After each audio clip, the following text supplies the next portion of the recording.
This is VOA News. I'm Michael Brown reporting.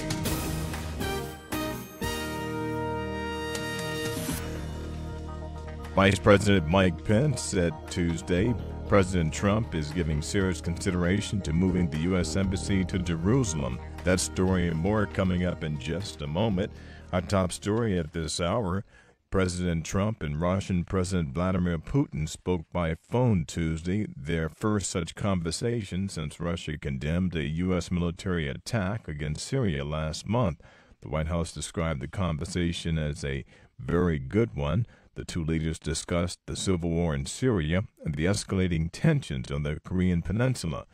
Kremlin officials quoted by Russian media termed the call businesslike and constructive. The two leaders agreed to have their top diplomats, Foreign Minister Sergei Lavrov and Secretary of State Rex Tillerson, step up discussions on a ceasefire for the 6-year-long conflict in Syria.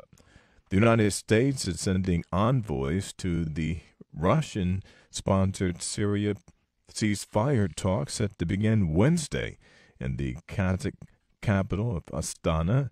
The White House confirmed the move following Tuesday's talks between President Trump and his Russian counterpart, Vladimir Putin.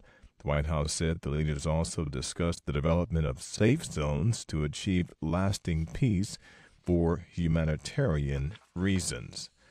President Trump welcomes Palestinian President Mahmoud Abbas to the White House on Wednesday. Trump said last week he sees no reason why there can't be peace between Israel and the Palestinians. Abbas recently said a historic peace deal to end the decades-old conflict is possible under Trump's leadership.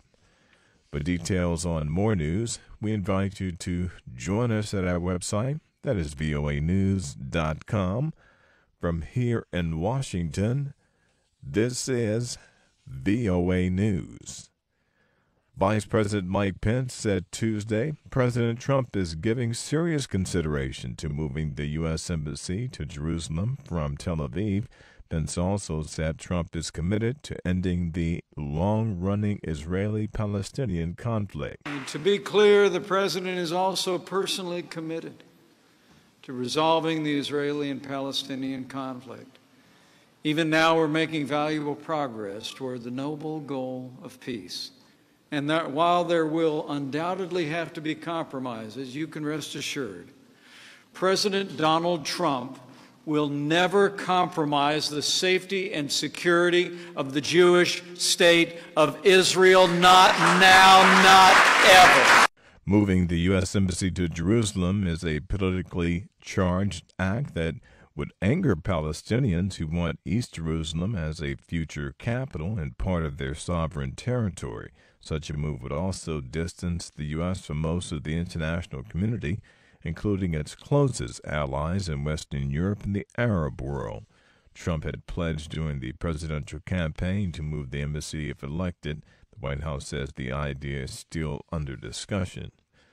Former U.S. presidential candidate Hillary Clinton partly blamed FBI Director James Comey and the website WikiLeaks for her loss in last year's presidential election. Speaking at an event in New York Tuesday, Clinton said she was on the way to winning before WikiLeaks began releasing emails stolen from her campaign manager, and Comey told Congress he was reviewing additional emails related to Clinton's use of a private server.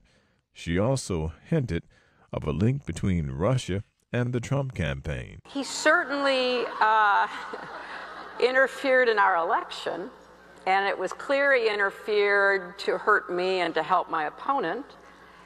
And if you chart my opponent and his campaign's statements, they quite coordinated with the goals that leader, who shall remain nameless, had.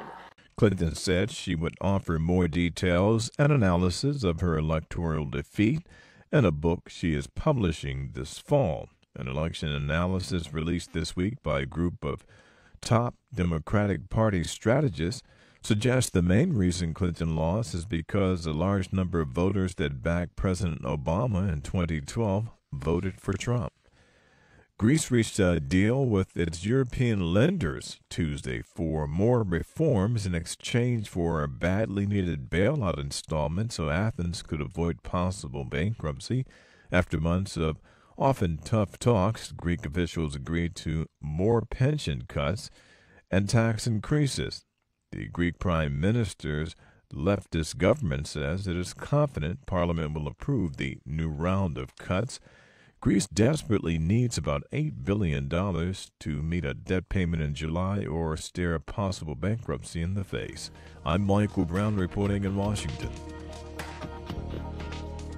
That's the latest world news from VOA.